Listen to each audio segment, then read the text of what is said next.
بسم اللہ الرحمن الرحیم۔ السلام علیکم محترم ناظرین۔ رابرٹ کو تحقیق کرنے کے بعد پتہ چلا کہ کیوں اسلام میں عورت کو 3 حیض آنے سے پہلے دوسری شادی کی اجازت نہیں ہے۔ اسلام میں عدت کا تصور کتنا اہم ہے، یہ تو مغربی دنیا بھی مان چکی ہے۔ عدت سے مراد وہ دورانیہ ہے جو عورت کو شوہر سے خلا لینے یا طلاق واقع ہونے یا تنسیخ نکاح کے بعد خاص مدت کے لیے گزارنا ہوتا ہے۔ عدت کے لیے خلوت صحیحہ کا ہونا شرط ہے۔ اگر خلوت صحیحہ کے بغیر کسی وجہ سے طلاق یا خلا یا تنسیخ نکاح ہو جائے تو اس صورت میں عورت پر عدت گزارنا لازم نہیں ہوتا، لیکن بیوہ غیر مدخولہ پر عدت لازم ہوتی ہے۔ مدت عدت کی گنتی کا آغاز وقت طلاق یا وفات سے کیا جائے گا اور عدت تفریق طلاق یا وفات کے وقت سے واجب ہوگی۔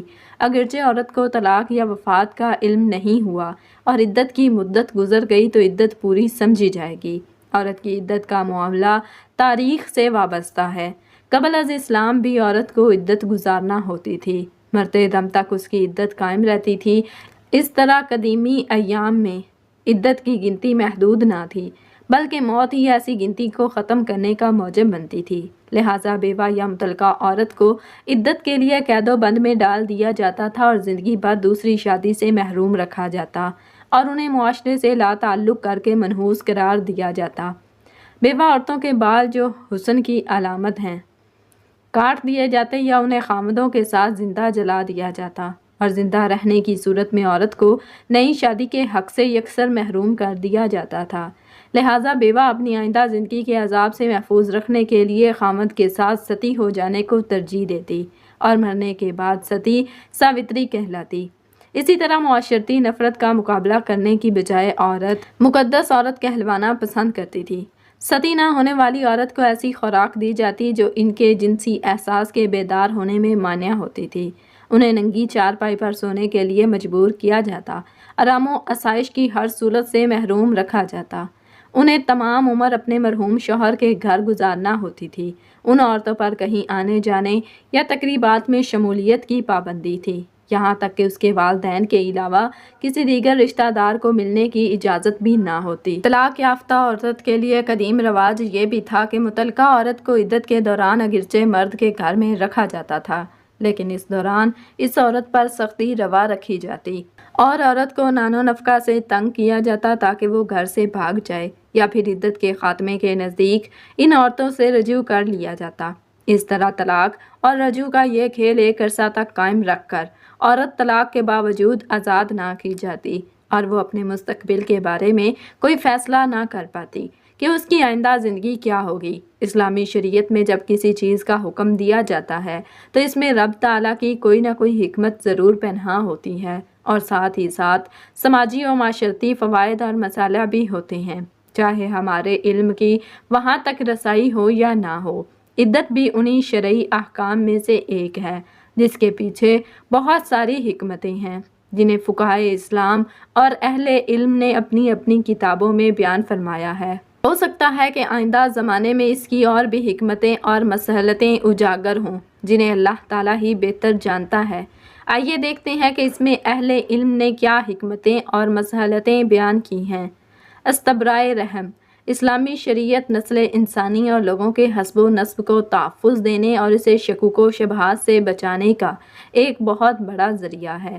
چنانچہ اسی حکمت کے پیش نظر کے نسب کا ثبوت ممکن ہو اور اس میں کوئی شبہ اور اختلاط پیدا نہ ہو، یہ حکم دیا گیا کہ ہر عورت کا رحم اپنے پرانے شوہر کے نطفے اور اس کے حمل سے پاک اور صاف ہو جائے اور کسی طرح کا کوئی اختلاط اور شبہ نہ ہو۔ اس لیے بعض اہل علم نے لکھا ہے کہ رحم مادر کی پاکی اور برات کے لیے عدت ضروری ہے، اور یہ شوہر سے ملاپ کے بعد ہوگا، نہ کہ اس سے پہلے۔ اس سلسلے میں علامہ ابن القیم رحمۃ اللہ علیہ لکھتے ہیں کہ اس کی حکمت میں سے ایک یہ ہے کہ اس کی ایک حکمت یہ ہے اس سے رحم مادر کی پاکی کا علم ہوتا ہے، اور یہ مقصد بھی ہے کہ رحم مادر میں 2 یا اس سے زیادہ لوگوں کا نطفہ بیک وقت اکٹھا نہ ہو، تاکہ اس کی وجہ سے حسب و نسب میں اختلاط اور فساد نہ پیدا ہو جائے، اور اس میں بہت فساد اور بگاڑ ہے جسے شریعت و عقل دونوں مٹانا چاہتی ہیں۔ اس سلسلے میں جدید ٹیکنالوجی اور علم طب اور اس کے آلات کے ذریعہ استبراء رحمہ کا پتہ لگانے اور عدت کی ضرورت نہ ہونے کے شبہات کی تردید کرتے ہوئے مصر کے ایک ڈاکٹر نے بڑی پیاری بات لکھی ہے جس سے یہ واضح ہو جاتا ہے کہ استبراء رحم کیوں ضروری ہے۔ وہ لکھتے ہیں کہ جدید تحقیق سے یہ بات ثابت ہو چکی ہے کہ مرد کے نطفے میں 62 قسم کے پروٹین ہوتے ہیں اور یہ ہر مرد میں الگ الگ نوعیت کے ہوتے ہیں۔ اسی طرح ہر مرد اپنی بیوی کے رحم یعنی بچہ دانی میں ایک الگ بصمہ یعنی نشان اور چھاپ چھوڑتا ہے۔ اب اگر یہ طلاق کے بعد فوراً بغیر استبراء رحم کے شادی کر لیتی ہے تو کبھی رحم میں ایک ساتھ 2 نطفوں کی چھاپ کی وجہ سے عورت کینسر جیسی بیماری میں مبتلا ہو سکتی ہے۔ اور جدید تحقیق سے یہ بات ثابت ہو چکی ہے کہ طلاق کے بعد پہلے حیض سے 32 یا 35% اور اس کے بعد دوسرے حیض سے 62 یا 72% اور تیسرے حیض سے 90 یا 99% رحم میں موجود مرد کے نشان اور چھاپ زائل ہو جاتے ہیں، اور اس طرح عورت کا رحم پہلے شوہر کے بسمات سے پاک ہو کر دوسرے بسمات کے استقبال کے لیے تیار ہو جاتا ہے۔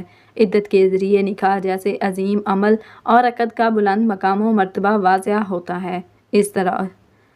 اس طور پر ایک عورت اس عقد جڑنے کے بعد ڈائریکٹ بلا فصل اور بلا عدت مقررہ کیے اپنے شوہر کی زوجیت سے علیحدگی اختیار نہیں کر سکتی، اور اس طرح اس میں طرفین کے لیے مصلحت ہے۔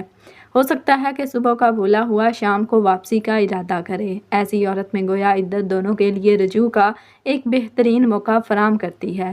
علامہ ابن القیم رحمۃ اللہ علیہ لکھتے ہیں کہ اس کی حکمتوں میں سے ایک یہ ہے کہ یعنی اس میں عقد نکاح کی خطرناکی، اس کا بلند مقام اور اس کی عظمت شان کو واضح کرنا ہے۔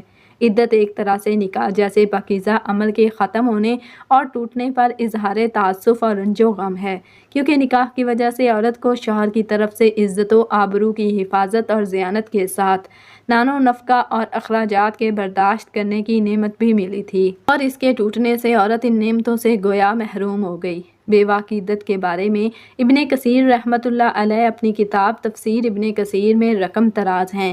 سعید ابن مسیب اور ابو العالیہ وغیرہ نے بیان کیا ہے کہ بیوہ کی عدت 4 ماہ 10 دن رکھنے میں حکمت یہ ہے کہ حمل کے بارے میں معلوم ہو جائے کہ آیا کہیں حمل تو نہیں۔